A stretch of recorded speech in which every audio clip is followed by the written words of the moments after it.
Dear students, public finance में हम पढ़ रहे हैं कैनन्स ऑफ टैक्सेशन। कल हमने अपने लेक्चर में देखा था मीनिंग, और फिर उसके बाद हमने डिस्कस किया था एडम स्मिथ ने जो main cannons of taxation 4 tax दिए हैं हमें, 4 सिद्धांत हमने उन्हें डिटेल में पढ़ा था। Canon of equality, certainty, canon of economy and canon of convenience. फिर उसके बाद हमने ये भी देखा था कि कुछ मॉडर्न जो इकोनॉमिस्ट हैं उन्होंने कुछ और भी कैनन्स दिए हैं, canon of productivity, canon of simplicity, cannon of elasticity and canon of diversity. हमने डिटेल में जो कैनन्स दिए हैं एडम स्मिथ ने उनको डिस्कस किया था। आज हम दूसरे जो कैनन्स हैं उनको डिस्कस करते हैं। सबसे पहले हम अदर कैनन्स की ज़रूरत क्यों पड़ी। No doubt these canons given by Adam Smith are still considered as fundamental principles of taxation. However, owing to the needs of the modern complex state and the problem involved in them, the canons of Adam Smith needs to be supplemented by certain rules. तो हमने क्या किया? No doubt it is true that canons of Adam Smith are excellent, yet it is generally recognized that they must be completed to suit the needs of the modern complex society by the addition of few other general principles. इसकी वजह से public finance में कुछ और economist, Bastable, Shirras, Mrs Hicks have added a few more canons of taxation. उसमें से हम कुछ कैनन्स को और डिस्कस करते हैं। सबसे पहले है कैनन ऑफ प्रोडक्टिविटी। सार्वजनिक वित्त के प्रसिद्ध अर्थशास्त्री चार्ल्स एफ बेस्टेबल के अनुसार करों का उत्पादक या लागत प्रभावित होना चाहिए। क्या मतलब है इसका? किसी भी कर से होने वाली राजस्व उपज एक बड़े आकार की होनी चाहिए। इसके अलावा इस सिद्धांत में कहा गया है कि केवल उन करों को लगाया जाना चाहिए जो समुदाय के उत्पादक प्रयास में बाधा नहीं डालते। Productivity or physical adequacy means that the tax system should sufficiently yield the revenue needed to meet the requirements of the state. Productivity से क्या मतलब है? Productivity again means that the government should not depend upon deficits. One tax bringing a large income is not better than many taxes, each bringing very small revenue. However, multiplicity of taxes should be avoided. Another meaning of productivity is that the tax should not discourage production. ऐसा ना हो कि इतना tax लगा दिया जाए कि लोग प्रोडक्शन ही ना करें, बिकॉज उनका प्रॉफिट अगर कम हो जाएगा, डायरेक्टली हिट होगा, तो they will be discourage for more production. तो सरकार को इस बात का ध्यान देना चाहिए कि जितने भी कर लगाए जाएं वो उत्पादक हों, वो प्रोडक्टिविटी की कैनन को फुलफिल करते हों। नेक्स्ट हम देखते हैं कैनन ऑफ सिंप्लिसिटी। क्या कहता है कैनन ऑफ सिंप्लिसिटी? प्रत्येक कर लोगों के लिए सरल और समझ में आने वाला होना चाहिए ताकि करदाता की सहायता के बिना करदाता इसकी गणना कर सके। The text should be simple, plain and understandable by the common man. Underdeveloped countries में आप देख ही रहे हैं कि बहुत इम्पॉर्टेंट है, because people here the taxpayers are illiterate. In any country, the system of taxes and the laws governing them should be simple.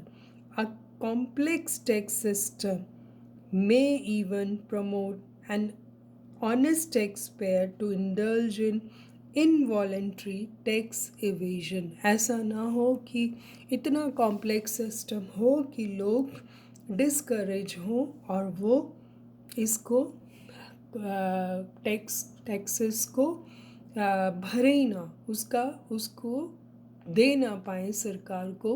इसलिए ये बहुत ज़रूरी है कि जो टैक्सेस हैं, जो टैक्स स्ट्रक्चर है, it should be very simple. Next हम लेते हैं कैनन ऑफ इलास्टिसिटी। क्या होता है कैनन ऑफ इलास्टिसिटी? जो कि हिंदी में लोच के सिद्धांत को कहते हैं। हम आधुनिक अर्थशास्त्री लोच के सिद्धांत को बहुत महत्व देते हैं। इस सिद्धांत का तात्पर्य है कि एक कर में लचीलापन व लोचदार होना चाहिए। इसे इस तरह से लगाया जाना चाहिए कि करों की दर को स्थिति के अनुसार बदला जा सके। जब भी सरकार को धन की आवश्यकता होती है तो उसे कर दरों को बढ़ाने के माध्यम से किसी भी हानिकारक परिणाम उत्पन्न किए बिना यथासंभव आय बढ़ाने में सक्षम होना चाहिए। यानी कि canon of elasticity is closely connected with the fiscal adequacy. कैसे? This canon implies that yield from taxation should grow along with the increase in population and development of the economy.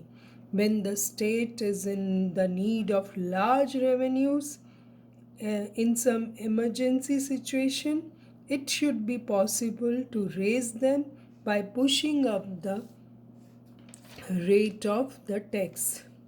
Elasticity demands that there should be in the system a capacity to respond quickly to the changes in the demand for revenue.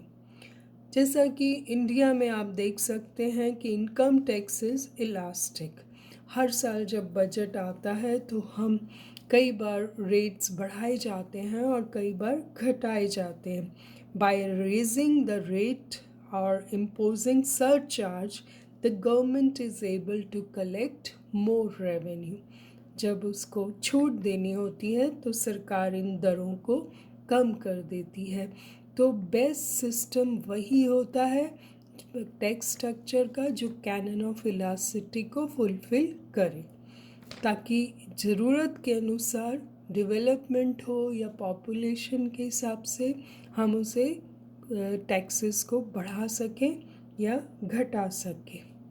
Next is विविधता का सिद्धांत। कराधान जो होता है वो गतिशील होना चाहिए। इसका मतलब क्या है कि देश की कर संरचना एक या दो करों के बजाय प्रकृति में गतिशील या विविधता होनी चाहिए। Types of taxes.